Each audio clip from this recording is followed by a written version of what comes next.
Hey, what's going on, everybody? This is 40B Nasty. I'm here to show you Puffy again. This guy has been awesome. You know, everybody has been asking a lot of questions about him, and I see it's actually got a bunch of views. So I'm going to definitely post up another video for this guy and show you what goes on in this tank. Things that I do to feed him. He loves frozens. As far as bloodworms, I go with the San Francisco Bay, the mini bloodworms, and they come in a 36 pack. He will eat a whole cube by himself. And all I do is I stick it in a cup, I thaw it out with some tank water, then I suck it up with a turkey baster. And when I suck it up with the turkey baster, I go pretty gentle with it. I don't really go too hard with it because you can actually pop the capsules, or the casing you could say. It's like almost like a sausage casing.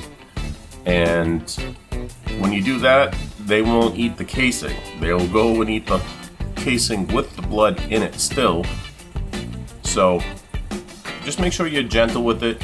And then when I'm done putting it in the turkey baster, all I do is I press it down right on top of this rock. And every day he knows where to come over. He goes right on top and he's aiming down, pecking away, getting all the food out of all the crevices and stuff like that. You know, just to kind of give him like a hunting kind of skill.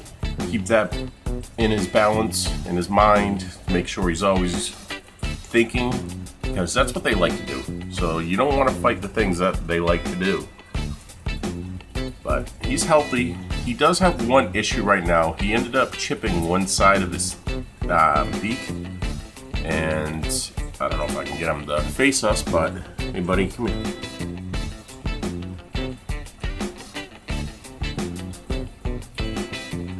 But you can see one side is chipped right now.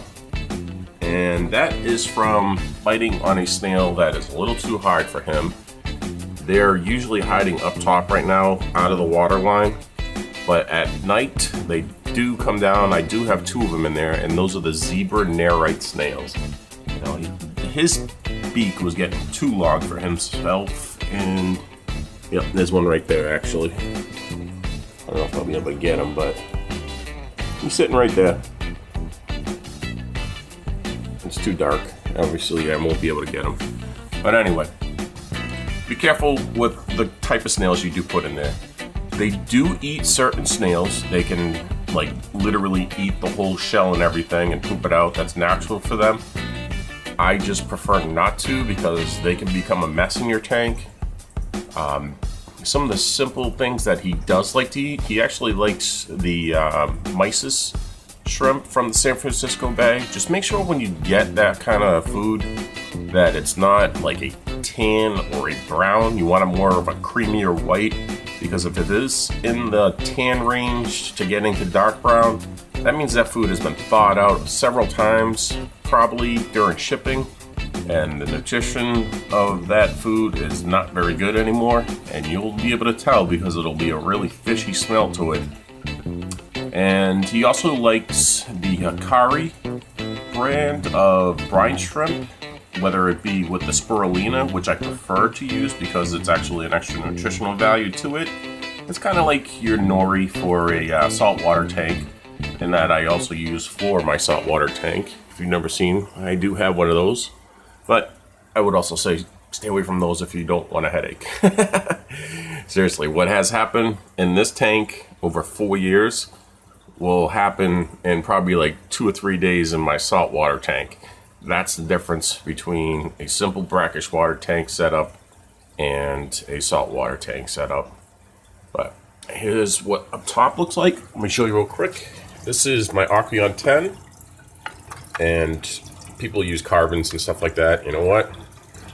Go buy yourself a plate of Marine Pure, and then you take a bread knife and you cut it. See how that one side is a little rigid? Well, this thing holds tons of beneficial bacteria. Look how porous it is. So, with a slower flow, that is going to be awesome for removal of ammonia and the breaking down of your nitrogen cycle. I also have another block in here. See, And the water just pours right through it. There's also a bag of Purigen and a sponge filter underneath. But that's pretty much it.